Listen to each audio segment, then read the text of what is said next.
Well, as many of you know, I like coffee. I really like coffee. In fact, I roast my own coffee at home. So I thought it would be kind of fun to take you on an adventure and show you coffee from, well, the beginning that I can do down to the cup. And the first place I go to is my coffee importer, and they are in South Bend, Indiana. So here we go, road trip. All right, so you might be wondering, why do you have to go all the way to South Bend to get coffee beans? Can't you just run to a store and get them? Come on, dude. I'm talking about green coffee beans that are unroasted. So the nearest importer is in South Bend, Indiana, to me. There's other ones, but he's like probably the best importer that's not actually like on the coast near where shipping containers show up and whatnot. Theta Ridge, they're great. They sell a lot of green coffee. They also warehouse a lot of coffee. They warehouse coffee that they don't actually sell themselves. They'll warehouse it for other people. And the owner, Kevin, is a great guy. I've known him for many, many years. And when I was involved in a certain coffee company startup, we got a lot of our coffee from him. I just have a great relationship with him, and so whenever I can, I buy my green beans from him. Have I ordered a mail order before? Oh yeah, and that's cool because you can get some different kinds of coffee beans for roasting. But yeah, I've always had great luck with Theta Ridge. And by the way, if you're interested in home roasting, he sells roasters. The Beamer roaster is a good roaster. I use that at home. He's one of the importers that will break a large bag of beans, so you don't have to buy like the 150-pound sack of green coffee beans. If you want to buy 1 pound, he'll break out and get you a pound. If you want to buy 3 pounds, he'll get you 3 pounds. So I can't recommend them enough. I mean, they're really, really good. Theta Ridge in South Bend, Indiana. They ship, but we're only an hour away, so we save the shipping and make it a nice drive, and we get to see some beautiful scenery and get passed by maniacs on the highway. Anyways, so yeah, that's why we are going to South Bend today. Cut.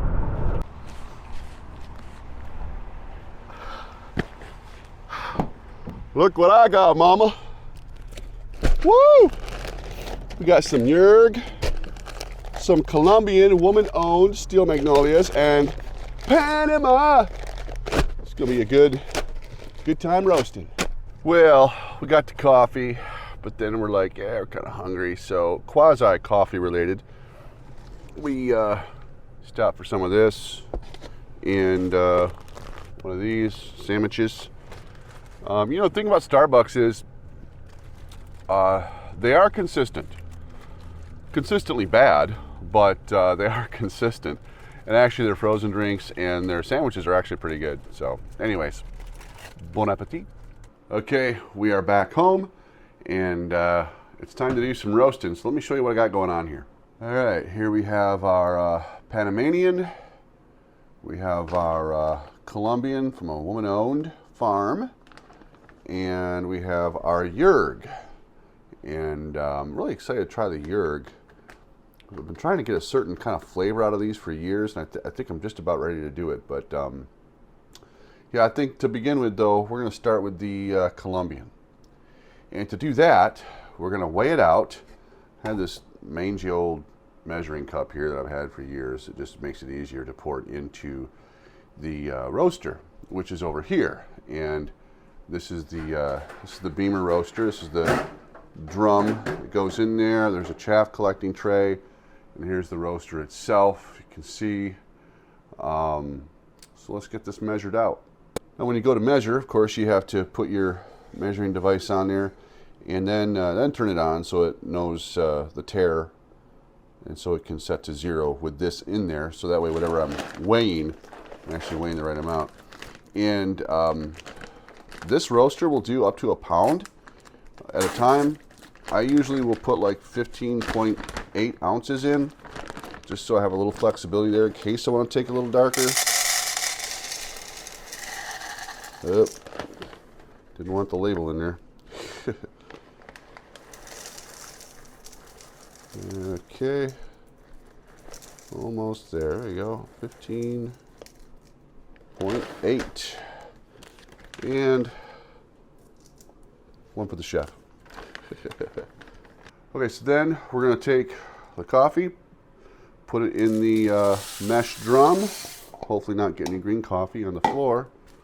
Seal that up. I give it a little shake so you see some dust will come out. That's dust from the burlap bag and probably from the processing.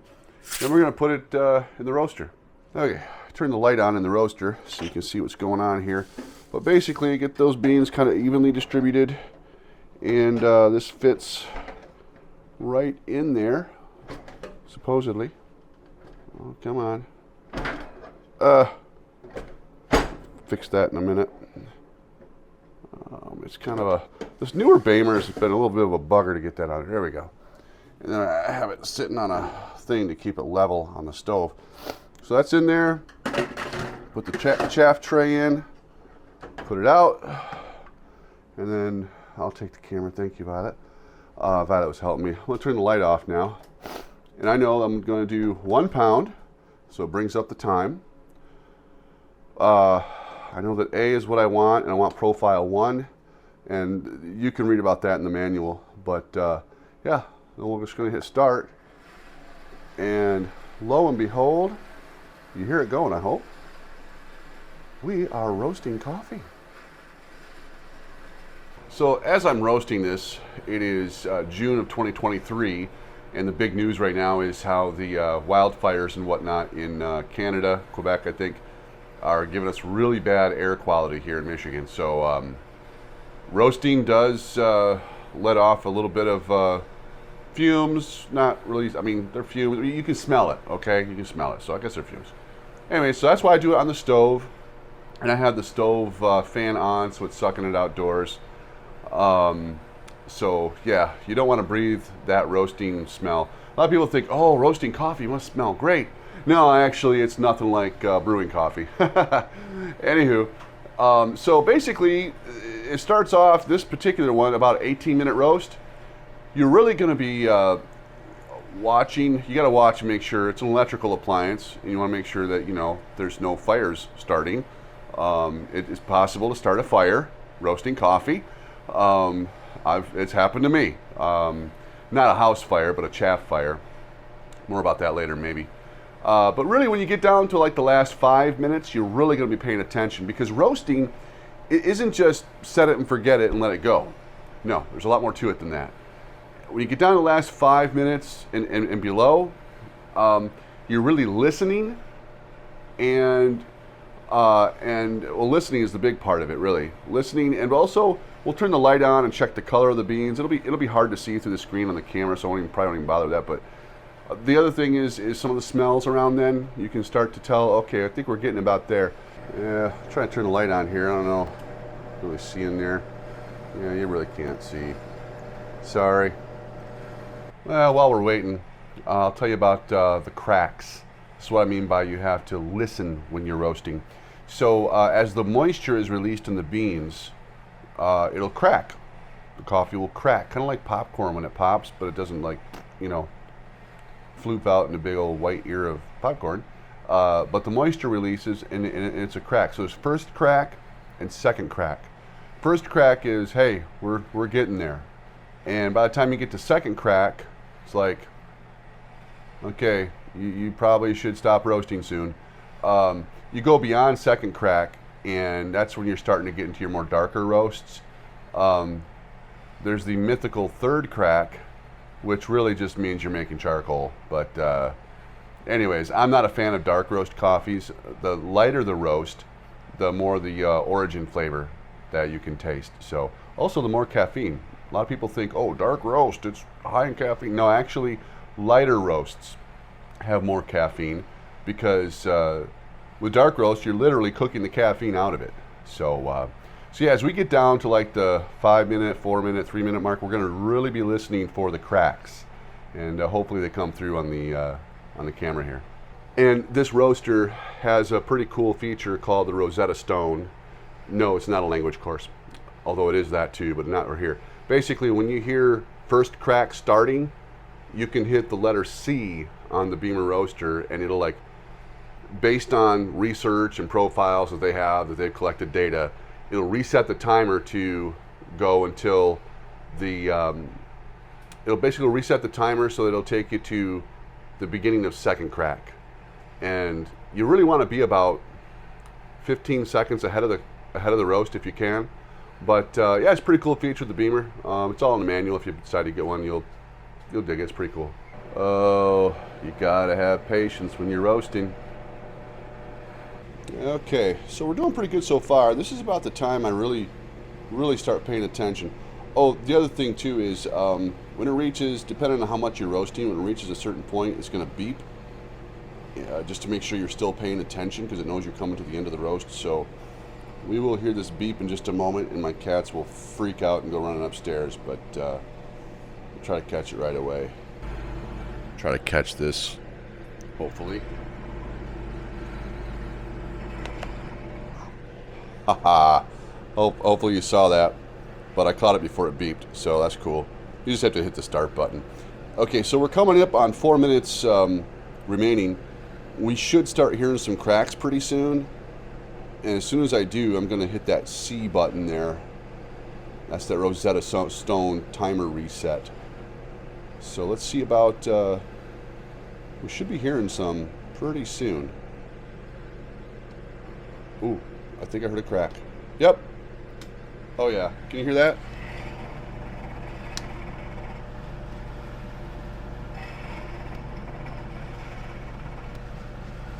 Okay. Alright, I just hit the C. I'm definitely hearing first crack. Let's see if we can hear some more cracks.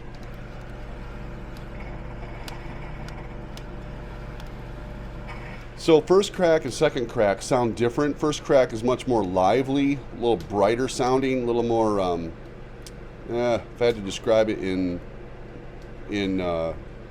audio speak, a little higher frequencies. Second crack it just sounds different. Oh yeah, it's cracking all right. So if you really want a lighter roast, you can stop the roast, start it cooling before second crack. Although sometimes first crack will roll right into second crack. It's just one of those things that you learn with time, with experience.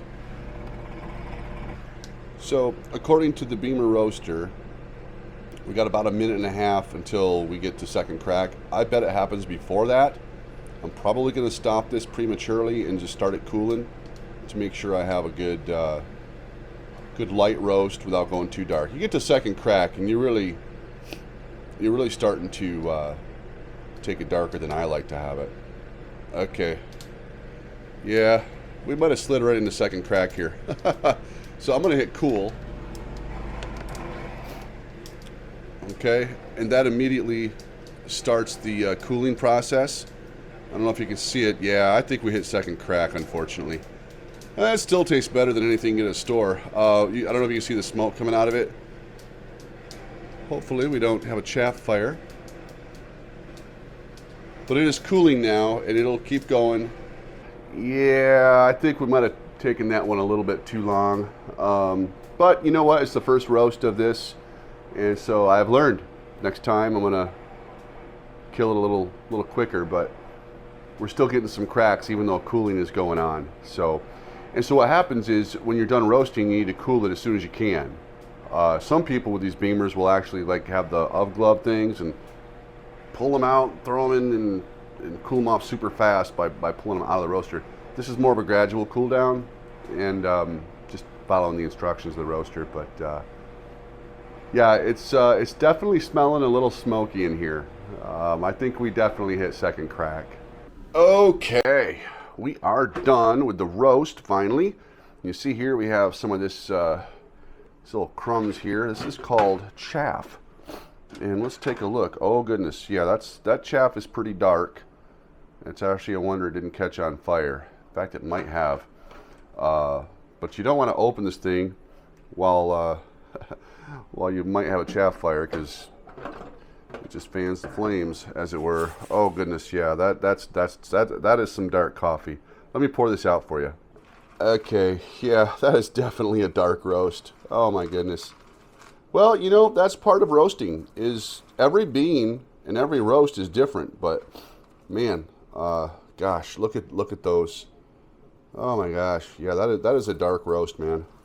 I don't typically like it this dark, but that's okay. Espresso. It'll be good. I'll tell you, even this will be better than anything you can buy at a store. But I put it in this dish so you could see what the beans look like. I like it a little lighter, but this is fine. It'll work for now. And here's a look inside the roaster now that the drum is out. You can see that there's some chaff around there. So chaff is just the skin around the green coffee bean. It's a very, very thin skin, and it just dries out and comes off, and you end up having a pile of it. And yeah, it's innocuous. Has nothing to do with flavor. People have tried, making chaff tea and there's no flavor. All right, let's try to pour this into my hopper here.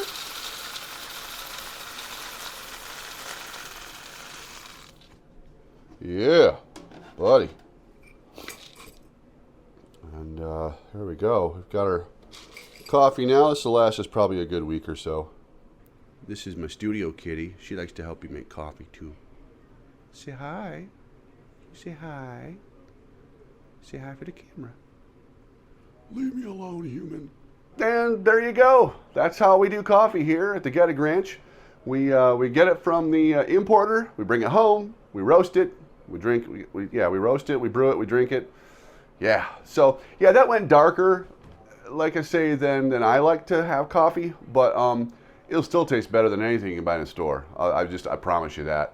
But like I say, every roast and every bean, every batch of coffee is different, and you just this is why the big time roasters have sample roasters.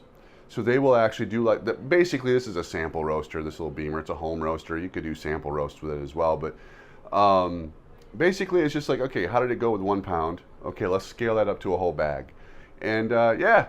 So, anyways, I really do drink the best coffee in the world. Until next time, take care. God bless.